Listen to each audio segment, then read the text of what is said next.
வணக்கம் நண்பர்களே, நம்ம வாய்ஸ் ஆஃப் கிச்சன் சேனலுக்கு உங்களை அன்புடன் வரவேற்கிறேன். இன்னைக்கு நம்ம வீட்டிலேயே ரொம்ப சுலபமாக செய்யக்கூடிய ஒரு சூப்பரான சிக்கன் குழம்பு ரெசிபி பார்க்க போகிறோம். இந்த சிக்கன் குழம்பு ஒரு தடவை செஞ்சு பார்த்தீங்கன்னா நிச்சயம் மீண்டும் மீண்டும் செய்யவே தோன்றும். ஏன்னா இந்த குழம்புல சில சின்ன ரகசியங்கள் இருக்குது. அந்த ரகசியங்களை இப்போ உங்களோட ஷேர் பண்ண போறேன். தேவையான பொருட்கள். சரி நண்பர்களே, முதலில் இந்த சிக்கன் குழம்பு செய்ய என்னென்ன இன்கிரிடியன்ட்ஸ் தேவைன்னு பார்க்கலாம். சிக்கன் 1/2 கிலோ, பெரிய வெங்காயம் 1, சின்ன வெங்காயம் 10, தக்காளி 2, இஞ்சி பூண்டு விழுது 1 மேஜைக்கரண்டி, மிளகாய் தூள் 1 மேஜைக்கரண்டி, மல்லித்தூள் 1 மேஜைக்கரண்டி, மஞ்சள் தூள் 1/2 தேக்கரண்டி, மிளகு 1 தேக்கரண்டி, சீரகம் 1/2 தேக்கரண்டி, தேங்காய் 3 மேஜைக்கரண்டி, முந்திரி 4, கரம் மசாலா 1/2 தேக்கரண்டி, கறிவேப்பிலை சிறிது, கொத்தமல்லி சிறிது, எண்ணெய் 3 மேஜைக்கரண்டி, நெய் 1 தேக்கரண்டி, உப்பு தேவையான அளவு. முதலாவது ரகசியம் என்னன்னா, தேங்காய் மற்றும் முந்திரி சேர்த்து சிறிது தண்ணீர் விட்டு அரைத்து வைக்கணும். இதுதான் குழம்புக்கு ஒரு கிரீமி டெக்ஸ்டர் கொடுக்கும். பல ஹோட்டல்களில் இந்த ட்ரிக் தான் பயன்படுத்துவாங்க.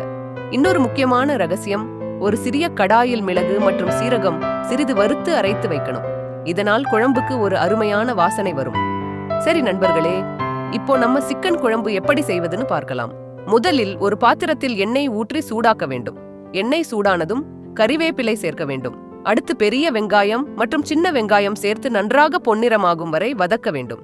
சின்ன வெங்காயம் சேர்த்தால் குழம்புக்கு நாட்டு சுவை வரும். பிறகு இஞ்சி பூண்டு விழுது சேர்த்து 1 நிமிடம் வதக்க வேண்டும். அடுத்து நறுக்கிய தக்காளி சேர்த்து மென்மையாகும் வரை வதக்க வேண்டும். இப்போது மசாலாக்களை சேர்க்க வேண்டும். மஞ்சள் தூள், மிளகாய் தூள், மல்லித்தூள் சேர்த்து நன்றாக கலக்க வேண்டும்.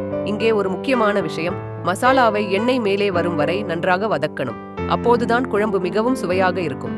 இப்போது சுத்தம் செய்த சிக்கனை சேர்த்து நன்றாக கலக்க வேண்டும். தேவையான அளவு உப்பு சேர்க்க வேண்டும். 5 நிமிடம் மூடி வேக விட வேண்டும். பிறகு தேவையான அளவு தண்ணீர் சேர்த்து மிதமான தீயில் 15 நிமிடம் வேக விட வேண்டும். இப்போது முதலில் அரைத்த தேங்காய் பிளஸ் முந்திரி விழுது சேர்க்க வேண்டும். அடுத்து வறுத்து அரைத்த மிளகு, சீரக பொடி சேர்க்க வேண்டும். இது குழம்புக்கு அருமையான சுவை தரும். கடைசியில் கரம் மசாலா மற்றும் 1 தேக்கரண்டி நெய் சேர்த்து 1 நிமிடம் கொதிக்க விட வேண்டும். இந்த நெய் தான் ஹோட்டல் வாசனை கொடுக்கும். மேலே கொத்தமல்லி தூவி விட்டால் சூடான சிக்கன் குழம்பு ரெடி. இந்த சிக்கன் குழம்பு சாதம், இட்லி, தோசை, சப்பாத்தி எதற்கும் ரொம்ப அருமையாக இருக்கும்.